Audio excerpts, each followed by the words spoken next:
नमस्ते। मैं डॉक्टर जया मिश्रा पिछले 25 सालों से उज्जैन में प्रैक्टिस कर रही हूँ और पिछले 12 सालों से हम लोग जेके हॉस्पिटल चला रहे हैं। किसी भी तरह के कॉम्प्लिकेटेड पेशेंट लेने में हमें आज तक कोई झिझक नहीं है। कितना भी सीरियस पेशेंट लेने में हमें आज तक कभी परेशानी नहीं हुई और किसी भी पेशेंट को देखकर मुझे आज तक कभी डर नहीं लगा। लेकिन कल जो मैंने देखा और जो महसूस किया, उसको देखकर मुझे जो सिहरन अभी तक हो रही है, अचानक ऑक्सीजन की कमी पूरे उज्जैन में जिस तरह से हो रही है, उसको बताना मुश्किल है। हर हर हॉस्पिटल में कोरोना के पेशेंट्स बहुत ज़्यादा हैं और काफ़ी मात्रा में ऑक्सीजन की रिक्वायरमेंट बढ़ चुकी है। जिस तरह से ऑक्सीजन की कमी को कल हम लोगों ने फेस किया, वो वर्णन करना बहुत ही कठिन है शब्दों में। इतना डर, इतनी सिहरन मुझे अपने जीवन में पहली बार महसूस हुई।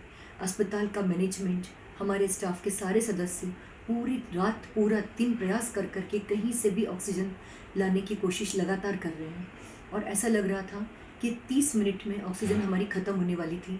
ऐसा लग रहा था कि अगर ऑक्सीजन नहीं मिली तो कई पेशेंट की ज़िंदगियां हम लोग देखते देखते बचा नहीं पाएंगे।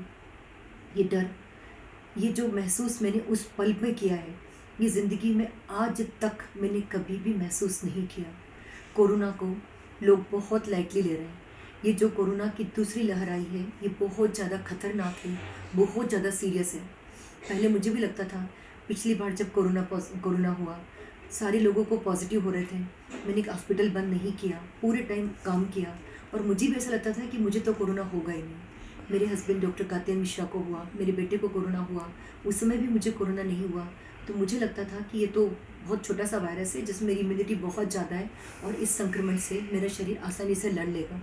लेकिन दिसंबर के एंड तक आते आते मुझे भी कोरोना हुआ, लेकिन ईश्वर की दया है कि वो सकुशल में उस फेज़ को रिकवर कर पाई और बहुत आसानी से उससे मैं अपना पिंड छुड़ा पाई।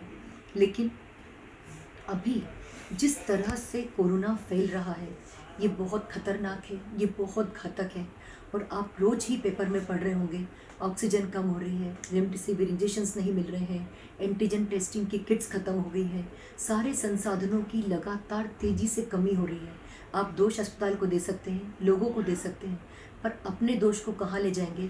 क्योंकि अगर कोरोना की सेकेंड वेव आ रही है और इतना खतरनाक विस्फोट हो रहा है, तो उसकी जवाबदारी कहीं ना कहीं हर व्यक्ति की होती है। मैं आपसे हाथ जोड़कर प्रार्थना करती हूँ कि जिस तरह से कोरोना फैल रहा है, अपने आप को बचाएं, क्योंकि हर व्यक्ति इतना भाग्यशाली नहीं होता है कि कोरोना बहुत प्यार से आए और प्यार से चला जाए। हम कितने सारे नुकसान देख रहे हैं, कितनी सारी फैमिलीज़ बर्बाद हो रही हैं। कोरोना को बचने का एक ही तरीका जो बार बार बोल रहे हैं, सोशल डिस्टेंसिंग। आप पूरे उज्जैन में देखिए, लोग लगातार घूमे जा रहे हैं, सब दूर देखिए लोग घूमे जा रहे हैं, इकट्ठा हो रहे हैं, ग्रुप में जा रहे हैं, पार्टीज़ कर रहे हैं। उन्हें डिस्टेंसिंग से कोई मतलब नहीं है, मास्क से जैसे कि लोगों का नाता टूट गया है। पुलिस, डॉक्टर, इनकी अपनी सीमा है, अपनी एक लिमिट है, लेकिन आपको खुद को, स्वयं को बचाने की जवाबदारी आपकी भी है। और मैं आप सभी से ही प्रार्थना करती हूँ, जिस तरह की भयावहता का हम लोग अस्पताल वाले टेंशन ले रहे हैं, और ये सिर्फ जेके हॉस्पिटल नहीं, हम सभी हॉस्पिटल के, उज्जैन के जितने भी लोग हैं, हम पूरे कटिबद्ध हैं कि जितनी सेवाएं दे सकें उतनी अपने पेशेंट्स को बचाने की पूरी कोशिश करेंगे। लेकिन अगर संसाधन इस तरह से कम होते रहे तो आप सोचिए इसकी जवाबदारी किसकी होगी। मैं एक बार फिर आप सबसे प्रार्थना करती हूँ, अपने आप को कोरोना से बचाएं, सोशल डिस्टेंसिंग का पालन करें, मास्क लगाएं और बार बार हाथ को सैनिटाइज कीजिए। धन्यवाद।